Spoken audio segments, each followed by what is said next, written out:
भारत ने न्यूजीलैंड में टी20 इंटरनेशनल मैचों की सीरीज जीत ली है। तीसरा टी20 इंटरनेशनल आज नेपियर में खेला गया और भारत इस मैच को जीत नहीं सका, लेकिन भारत हारा भी नहीं। नहीं बारिश ने मैच को रद्द करवाया, बल्कि बारिश की वजह से डकवर्थ लुईस का सहारा लिया गया और उसमें हुआ मुकाबला टाई। इसका मतलब यह हुआ कि भारत ने सीरीज 1-0 से जीत ली। नमस्कार, आप देख रहे हैं न्यूज बाइस्कोप और मैं हूं राकेश रंजन।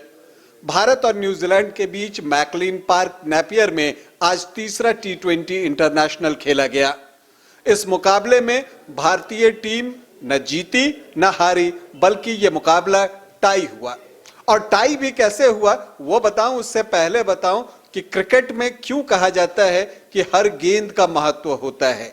एक गेंद कितना महत्वपूर्ण होता है, एक रन कितना महत्वपूर्ण होता है और एक मिसफील्ड कितना महंगा पड़ता है, ये अगर पूछना है तो आप जाकर अभी भारत और न्यूजीलैंड की टीम से पूछ सकते हैं। महंगाई वाली बात तो न्यूजीलैंड की टीम से पूछना होगा। हुआ क्या कि 9वां ओवर चल रहा था भारतीय पारी का और भारतीय टीम वो जो आखिरी ओवर चल रही थी, गेंद दीपक हुड्डा ने कवर की तरफ खेला और सिंगल के लिए हार्दिक पांड्या को बुलाया। हार्दिक पांड्या की इच्छा नहीं थी कि वो मिसफील्ड पर रन लें, लेकिन अंततः उन्होंने फैसला किया कि चलो ये रन ले लेते हैं और वो रन लेते हैं और उसके बाद बारिश शुरू हो जाती है और बारिश इतनी तेज कि उसके बाद मैच होना मुश्किल था, तो मैच को रद्द करना पड़ा। अब जब ये मैच रद्द हुआ उस समय भारत का स्कोर जो है वो 75 रन था। अब ये जो वो उस सिंगल के सहयोग से बना। अब अगर भारत ने वो सिंगल नहीं लिया होता तो भारत का स्कोर रह जाता 74 रन और तब उस स्थिति में भारत वो मैच 1 रन से हार जाता। तो भारतीय टीम ने जो वो सिंगल लिया मिसफील्ड पर वो बहुत काम आया। मैच टाई हुआ और सीरीज भारत के नाम हो गया। अगर मैच की बात करें शुरुआत से तो टॉस जो है न्यूजीलैंड ने जीता, कप्तान टीम साउदी ने, और उन्होंने भारतीय टीम से न कहकर अपनी टीम को ही कहा कि चलिए आइए हम बल्लेबाजी करते हैं, पिछले मैच की गलती नहीं दोहराएंगे। तो इस बार जो है अर्शदीप के इरादे कुछ और थे। दूसरे ओवर में आकर ही एलन को उन्होंने पवेलियन का रास्ता दिखा दिया। प्रीव्यू अगर आपने मैच का देखा होगा हमारे यूट्यूब चैनल या चैनल पर, तो हमने कहा था कि जो न्यूजीलैंड की टीम है वो 3 बैटर्स पर डिपेंडेंट है, जिसमें एलन, फिलिप्स और कॉनवे।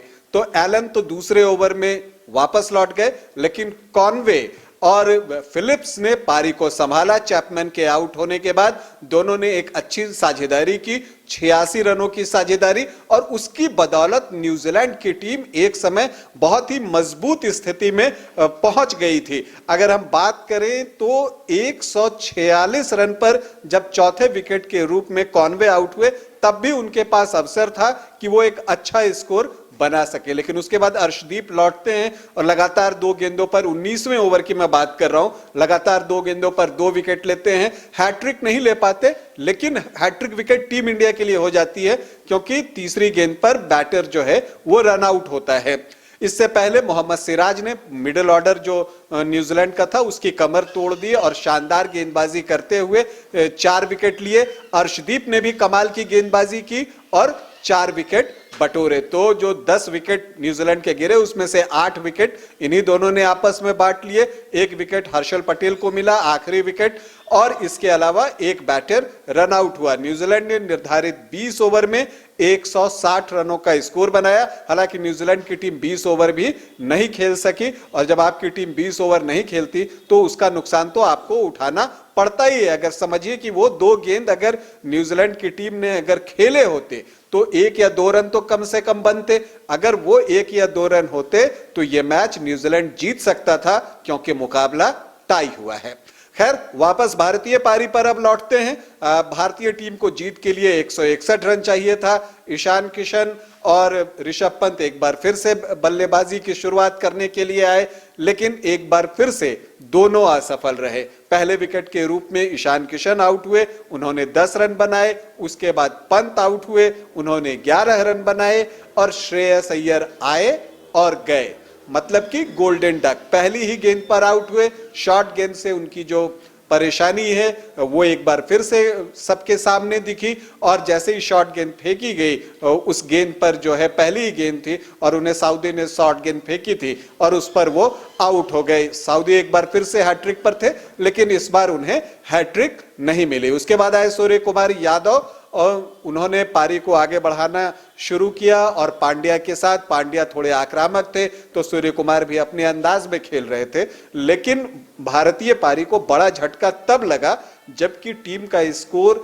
60 रन था और उस वक्त जो है सूर्य कुमार यादव आउट होकर पवेलियन लौट गए और यह भारतीय टीम के लिए बड़ा झटका था। इसके बाद भारतीय टीम की जो रन गति थी वो नीचे आ गई। अगर सूर्या रहते तो विकेट भी कम गिरता और रन भी ज्यादा बनते तो भारत मैच जीत जाता डकवर्थ लुईस के नियम से भी, लेकिन चूंकि सूर्या आउट हो गए थे तो स्कोर आपका ज्यादा हो जाता है, तो अब 75 रन बनाने थे और इसके अलावा जो है भारतीय बैटर्स थे वो थोड़े स्लो भी हो गए थे। तो कुल मिलाकर स्थिति ये रही, कप्तान हार्दिक पांड्या ने एक अच्छी पारी खेली, 18 गेंदों पर 30 नाबाद रन बनाए, लेकिन मैच टाई हुआ और इस टाई होने के साथ ही भारतीय टीम ने सीरीज 1-0 से जीत ली। कुछ बातें जो बनी रह गई, हार्दिक पांड्या अब तक एक कप्तान के रूप में अजेय हैं। उन्होंने जितने भी मैचों में कप्तानी की है उसमें या तो वो जीते हैं और ये मुकाबला टाई हुआ है और जहां तक बात है अभी तक हार उनके जिम्मे नहीं आई है, उनके नाम नहीं आई है। तो एक कप्तान के रूप में अब तक लकी साबित हुए हैं हार्दिक पांड्या। एक बात इस सीरीज के बाद एक बार फिर से ये सवाल उठेगा कि ऋषभ पंत को कितने मौके देने हैं, संजू सैमसन कब तक बाहर बैठे रहेंगे और अगर ऋषभ पंत से ओपनिंग करानी है तो जब रोहित शर्मा लौटेंगे, केएल राहुल लौटेंगे तो उस वक्त ऋषभ पंत का क्या होगा, ये सारे सवाल हैं। इसके अलावा एक और सवाल है कि भुवनेश्वर कुमार को कब तक टीम आजमाती रहेगी, क्या वो 2024 के प्लान में हैं और अगर नहीं है तो बेहतर हो कि नए युवा खिलाड़ियों को मौका दिया जाए, जैसे यहां पर सिराज को मौका दिया गया और उन्होंने अपने आप को साबित करके दिखाया। अर्शदीप युवा गेंदबाज हैं, लगातार अच्छी गेंदबाजी कर रहे हैं, तो बेहतर हो कि जो हम तीसरे सीमर की बात कर रहे हैं उसमें भी किसी युवा गेंदबाज को मौका दिया जाए, उमरान मलिक जैसे गेंदबाजों को मौका दिया जाए। तो ये सारी चीजें हैं, लेकिन सीरीज का अंत सुखद रहा। मुकाबला भले हम नहीं जीत सके लेकिन सीरीज हमने जीत ली। सूर्य कुमार यादव को मैन ऑफ द सीरीज चुना गया जबकि मोहम्मद सिराज को शानदार गेंदबाजी के लिए मैन ऑफ द मैच चुना गया। तो आपके लिए खबर यह है कि तीसरा T20 इंटरनेशनल जो भारत और न्यूजीलैंड के बीच खेला गया वो मुकाबला टाई पर समाप्त हुआ। बारिश की वजह से डकवर्थ लुईस नियम का सहारा लिया गया और उस आधार पर मैच टाई हुआ और टाई होने की वजह से भारतीय टीम ने सीरीज 1-0 से जीत ली है। अब जो है वनडे इंटरनेशनल की सीरीज शुरू होगी जिसमें भारतीय टीम की कप्तानी शिखर धवन करेंगे, कुछ और नए खिलाड़ी उस टीम से जुड़ेंगे, कुछ और प्रदर्शन को हम देखेंगे, उन सब पर हमारी नजर बनी रहेगी। बस आप बने रहिए हमारे साथ और देखते रहिए न्यूज़ बाय स्कोप। नमस्कार।